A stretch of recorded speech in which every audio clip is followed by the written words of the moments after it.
The King of Mazy May, A Story of the Klondike by Jack London. Walt Masters is not a very large boy, but there is manliness in his makeup, and he himself, although he does not know a great deal that most boys know, knows much that other boys do not know. He has never seen a train of cars or an elevator in his life, and for that matter, he has never once looked upon a cornfield, a plow, a cow, or even a chicken. He has never had a pair of shoes on his feet, or gone to a picnic or a party, or talked to a girl. But he has seen the sun at midnight, watched the ice jams on one of the mightiest of rivers, and played beneath the northern lights, the one white child in thousands of square miles of frozen wilderness. Walt has walked all the 14 years of his life in sun-tanned, moose-hide moccasins, and he can go to the Indian camps and talk big with the men, and trade calico and beads with them for their precious furs.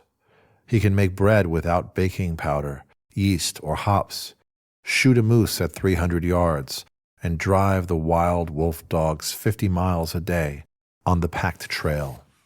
Last of all, he has a good heart and is not afraid of the darkness and loneliness, of man or beast or thing. His father is a good man, strong and brave, and Walt is growing up like him. Walt was born 1,000 miles or so down the Yukon, in a trading post below the ramparts. After his mother died, his father and he came up the river step by step, from camp to camp, till now they are settled down on the Mazy May Creek in the Klondike country. Last year, they and several others had spent much toil and time on the Mazy May, and endured great hardships. The creek, in turn, was just beginning to show up its richness and to reward them for their heavy labor. But with the news of their discoveries, strange men began to come and go through the short days and long nights, and many unjust things they did to the men who had worked so long upon the creek. Cy Hartman had gone away on a moose hunt to return and find new stakes driven and his claim jumped. George Lukens and his brother had lost their claims in a like manner, having delayed too long on the way to Dawson to record them. In short, it was an old story, and quite a number of the earnest, industrious prospectors had suffered similar losses. But Walt Masters' father had recorded his claim at the start, so Walter had nothing to fear, now that his father had gone on a short trip up the White River prospecting for quartz. Walt was well able to stay by himself in the cabin, cook his 3 meals a day, and look after things. Not only did he look after his father's claim, but he had agreed to keep an eye on the adjoining one of Loren Hall, who had started for Dawson to record it. Loren Hall was an old man, and he had no dogs, so he had to travel very slowly. After he had been gone some time, word came up the river that he had broken through the ice at Rosebud Creek and frozen his feet so badly that he would not be able to travel for a couple of weeks. Then Walt Masters received the news that old Loren was nearly all right again, and about to move on afoot for Dawson as fast as a weakened man could. Walt was worried, however. The claim was liable to be jumped at any moment because of this delay, and a fresh stampede had started in on the Mazy May. He did not like the looks of the newcomers, and one day, when 5 of them came by with crack dog teams and the lightest of camping outfits, he could see that they were prepared to make speed and resolved to keep an eye on them. So he locked up the cabin and followed them, being at the same time careful to remain hidden.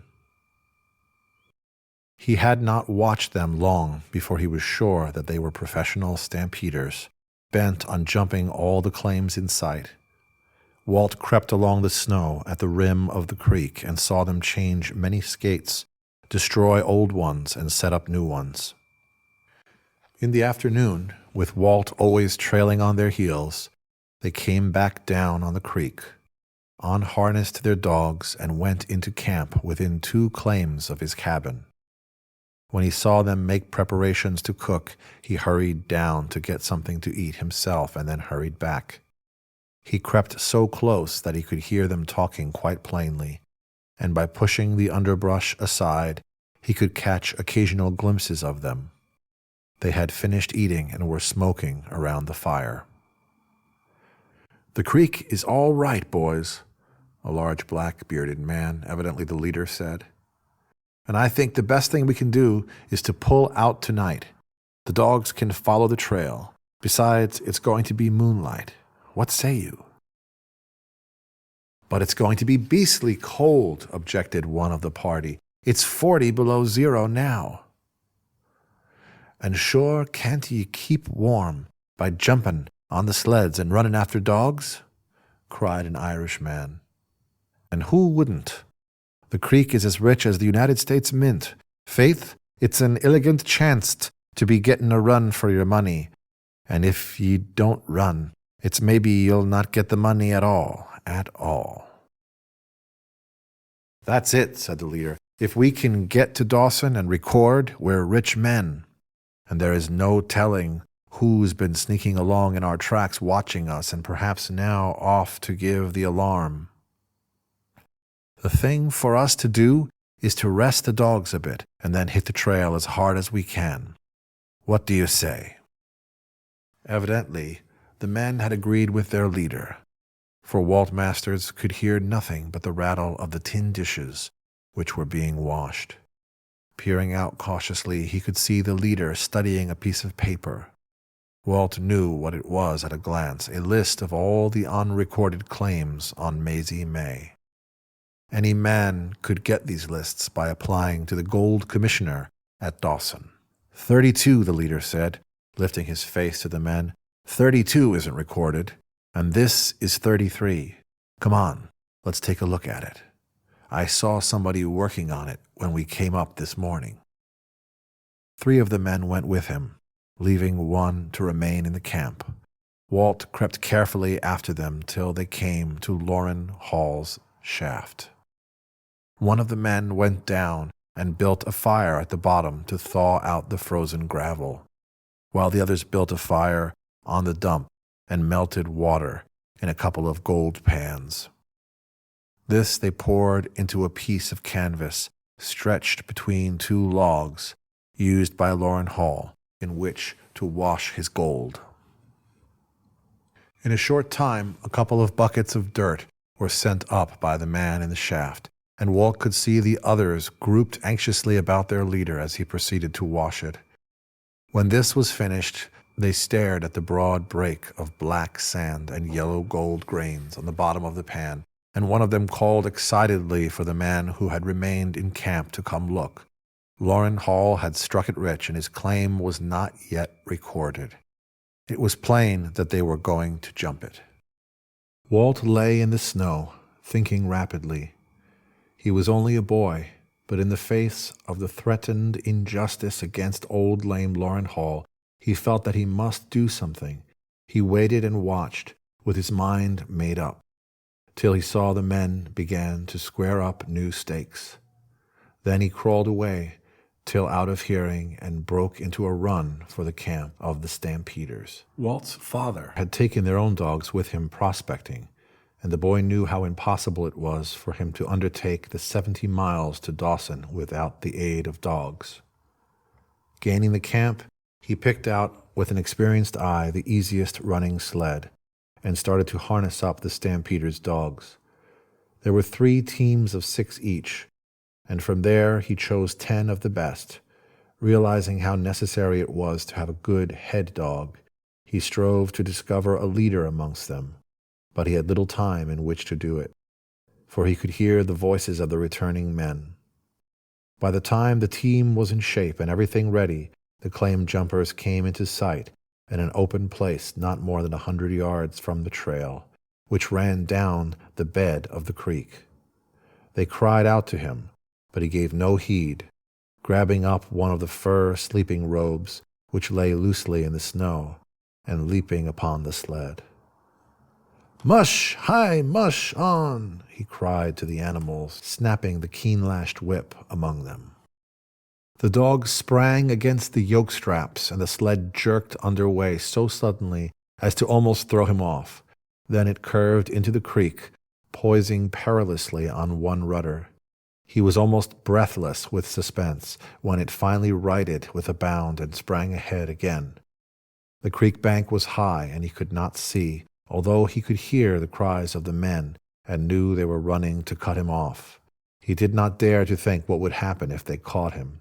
He only clung to the sled, his heart beating wildly, and watched the snow rim of the bank above him.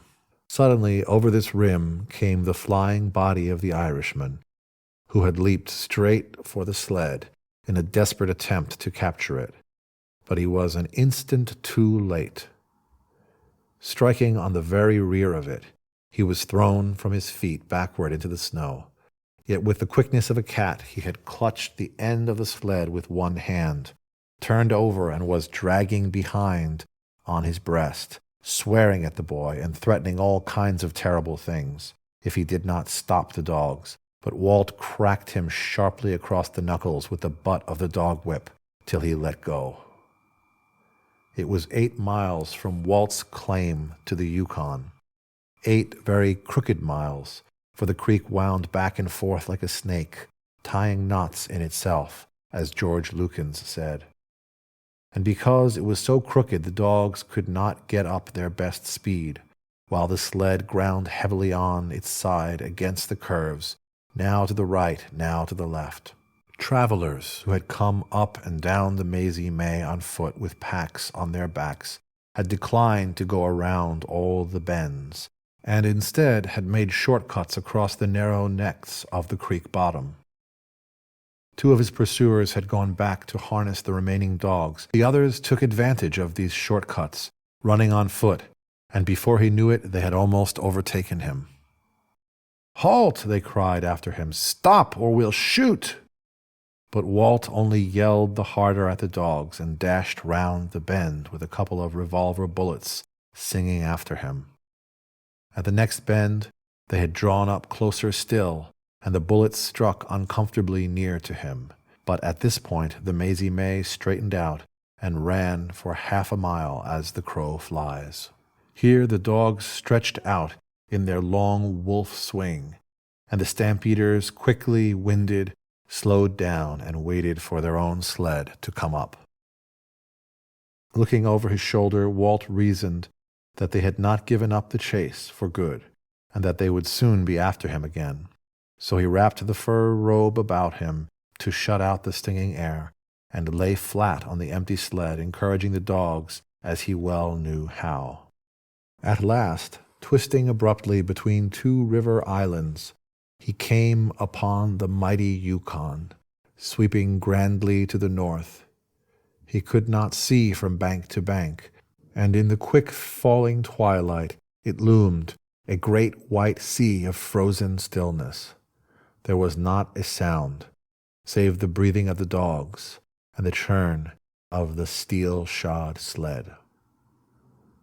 No snow had fallen for several weeks, and the traffic had packed the main river trail till it was hard and glassy as glare ice. Over this the sled flew along, and the dogs kept the trail fairly well, although Walt quickly discovered that he had made a mistake in choosing the leader. As they were driven in single file without reins, he had to guide them by voice, and it was evident that the head dog had never learned the meaning of gee and haw. He hugged the inside of the curves too closely, often forcing his comrades behind him into the soft snow, while several times he thus capsized the sled. There was no wind, but the speed at which he traveled created a bitter blast, and with the thermometer down to 40 below, this bit through fur and flesh to the very bones.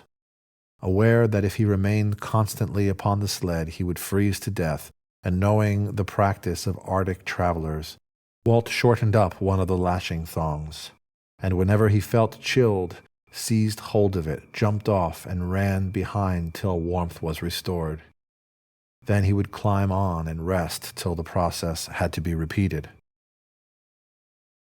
Looking back, he could see the sled of his pursuers, drawn by 8 dogs, rising and falling over the ice hummocks like a boat in a seaway. The Irishman and the black-bearded man were with it, taking turns in running and riding. Night fell, and in the blackness of the first hour or so, Walt toiled desperately with his dogs.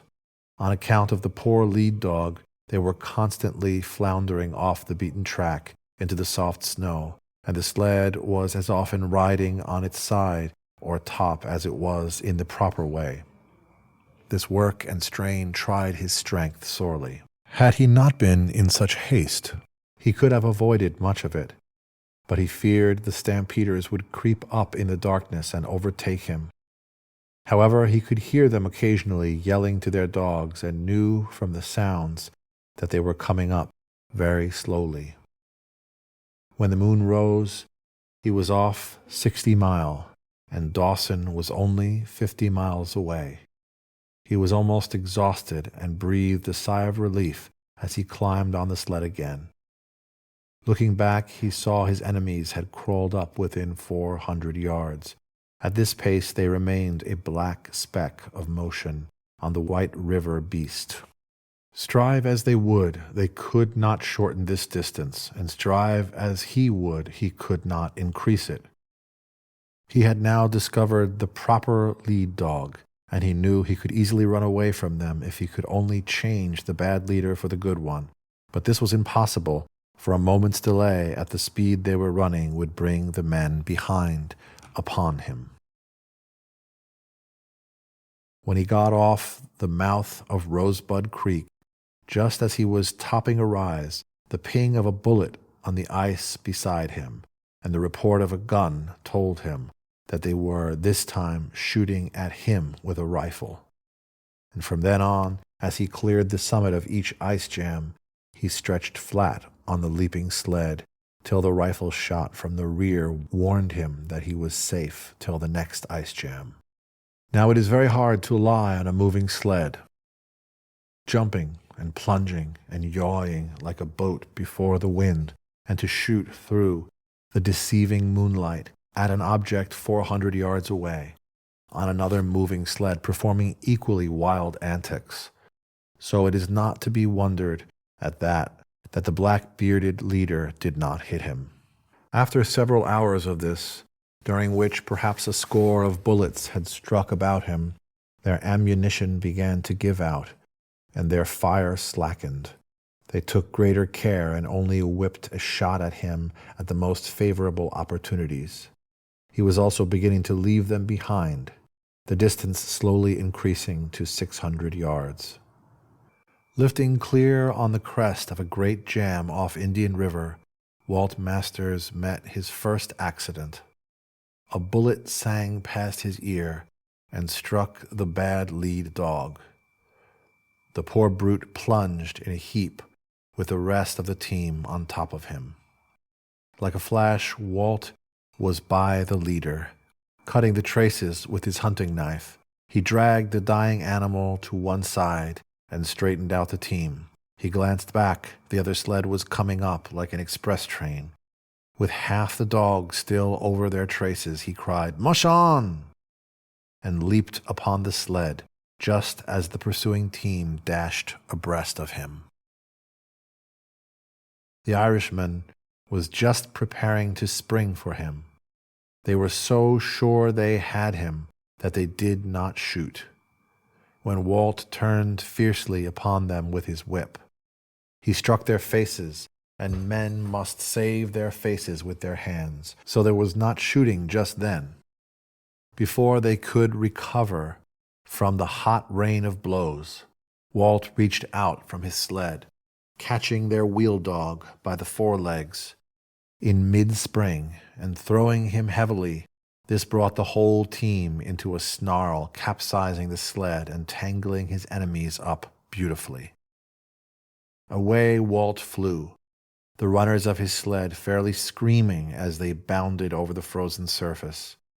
And what had seemed an accident proved to be a blessing in disguise. The proper lead dog was now to the fore, and he stretched low to the trail and whined with joy as he jerked his comrades along. By the time he reached Ainsley's Creek, 17 miles from Dawson, Walt had left his pursuers a tiny speck far behind.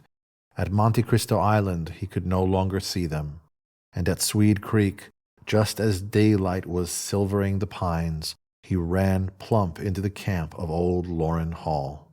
Almost as quick as it takes to tell it, Loren had his sleeping furs rolled up and had joined Walt on the sled.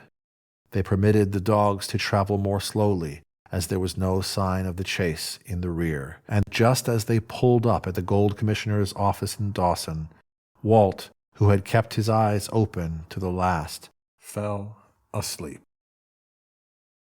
And because of what Walt Masters did on this night, the men of the Yukon have become very proud of him and always speak of him now as the King of Mazy May.